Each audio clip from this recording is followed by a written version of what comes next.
போது அப்போ அவங்களுக்கு வந்து சீன மொழி நல்லா தெரியும், ஆங்கில மொழி ஓரளவுக்கு தெரியும். அதை வச்சுதான் அவங்க பேசுவாங்க. அவங்க தமிழ் மொழி நல்லா கற்று வந்திருக்காங்க, தூய தமிழ் பேசுவாங்க. நான் அவங்க கிட்ட போயிட்டு ஆங்கிலம் கலந்து ஒரு தமிழ் பேசுறதுலாம் அவங்களுக்கு நான் பேசுறதே புரியல. அவங்க வந்துட்டு கேட்டாங்க, நீங்க தமிழ் தான் பேசுறீங்களான்ற அளவுக்கு கேட்டது எனக்கு ரொம்ப அசிங்கமா போச்சு. அப்போ அதே நேரத்துலதான் சீமான் அண்ணன் மொழியை பத்தி எல்லாம் கத்திட்டு இருக்காரு. அப்போ மொழி அரசியல், தமிழ் தேசிய அரசியல் பேசணும்னா அப்போ எனக்கு பெரிய விழிப்புணர்வு வந்து ஒரு பெரிய விரிவடையுது.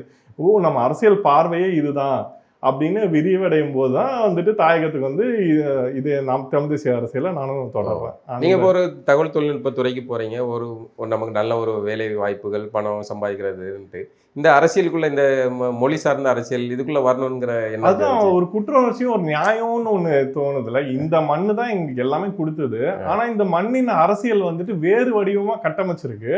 அந்த வடிவம் வேணாம், இதுதான் சரியான வடிவம், இது நாடு தமிழ்நாடு, மக்கள் தமிழ் மக்கள், இந்த மக்களுக்கான அரசியல் தமிழ் தேசிய அரசியல், அவ்வளவுதானே. ரொம்ப எளிமையானது.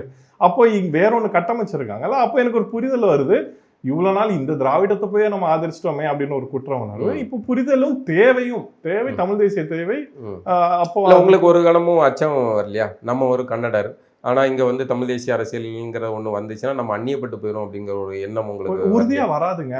அப்படி பல நூற்றாண்டு காலமா அப்படி நடக்கவே இல்லை. இன்னொன்னு, நான் தமிழ் தேசிய கட்சியில தான் இருக்கேன், 10 வருஷத்துக்கு மேல இருக்கேன். பல பேருக்கு நான் கன்னடர் தான் தெரியும். என்ன ஒரு வித்தியாசமா அவங்க பார்க்கவே இல்லையே, நடத்தவே இல்லையே. இல்ல மத்த தமிழ் தேசியவாதிகளும் சரி என்ன வித்தியாசமா பார்க்கவே இல்லையே. சீனால தமிழ் அமைப்புல தான் இருந்தேன், அவங்க எல்லாருக்கும் தெரியும் நான் கன்னடம் தான். எதுவுமே என்ன வித்தியாசமா பார்க்கவே இல்லையே, நடத்தவே இல்லையே.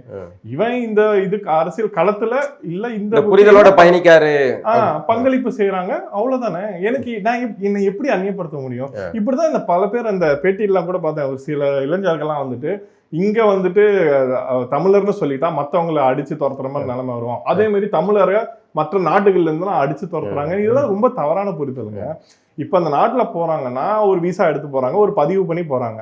இப்ப இந்த தமிழ் தேசியவாதிகள் என்ன சொல்றாங்கன்னா, வடநாட்டுல இருந்து வந்தா வாங்க, பதிவு செய்யறதுல என்னங்க பெரிய தப்பு இருக்கும் போது. இப்ப கோவிட் நேரத்துல பதிவு செஞ்சு வரலையா? இந்தியா சுதந்திர நாடு தான், யார் வேணா எங்க வேணா போலாம், அதெல்லாம் எந்த மறுப்பும் இல்லை. பதிவு செஞ்சா இப்ப நாளைக்கே ஏதோ ஒரு வெள்ளம் வருது, ஏதோ ஒரு பேரிடர் வருதுன்னு வச்சுக்கோங்க. அப்போ ஒரு ஒரிசா மாநிலத்துல இருந்தோ மகாராஷ்டிரா மாநிலம் இருந்தோ அவங்க அழைச்சி என்ன கேட்பாங்க, எங்க ஆளுங்க வந்திருக்காங்க, 100 பேர் வந்திருந்தாங்களாமே, எங்க அவங்களோட எப்படி இருக்காங்க அப்படின்னு கேட்பாங்க. அப்போ ஒரு பதிவு வச்சு நம்ம கண்டுபிடிச்சிட முடியல இந்த 100 பேர் பாதுகாப்பா இருக்காங்க அப்படின்றதெல்லாம் வந்துட்டு திராவிடம் வந்து இப்படி ஒரு மாய தோட்டத்தை உருவாக்குனாதான் இந்த தமிழ் தேசியத்தை வந்துட்டு ஒரு அடி அடிக்க முடியும். அதை வந்துட்டு செய்யறாங்க.